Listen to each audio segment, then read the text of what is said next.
Welcome back to NFL Smash Mouth. I'm Jake Turner. Continuing on now, Week 10 of the NFL football season. We have an NFC North battle. I guess you could call it a battle, I guess. It's Detroit and Minnesota.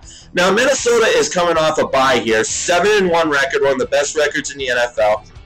Now, I want you to take that record, flip it around, and that's Detroit's record. 1-7.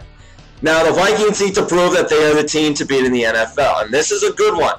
You need to beat the bad teams in order to beat the good teams, because you got Cincinnati coming up here. You got a lot of good fights here coming up. New York at the end of the season. So you got to beat the bad teams first. Come on, Detroit, Chicago. I mean, really?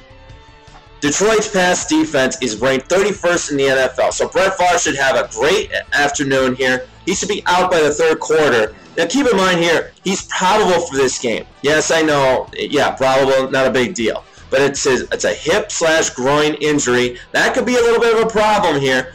But if Favre really wants to show that this is the team to beat, he needs to beat this team down by halftime and let the backups come in the second half.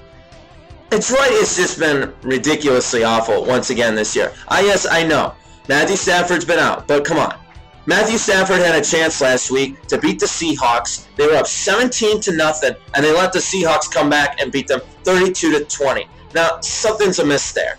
He had 2 touchdowns to start out the game. He was 11 for 15, and he couldn't get it done. You know how many interceptions he had? Well, take Jay Cutler's and you're tied with that. 5 interceptions.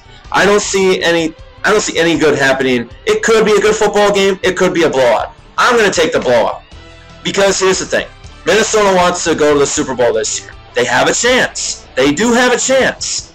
But in order to do that, you need to beat the bad teams before you take on the good teams. Detroit is a bad team. Minnesota, take advantage of this. Use that 6th-ranked rush defense to take out Kevin Smith right away before the second quarter hits. Minnesota's going to win this one 37-13.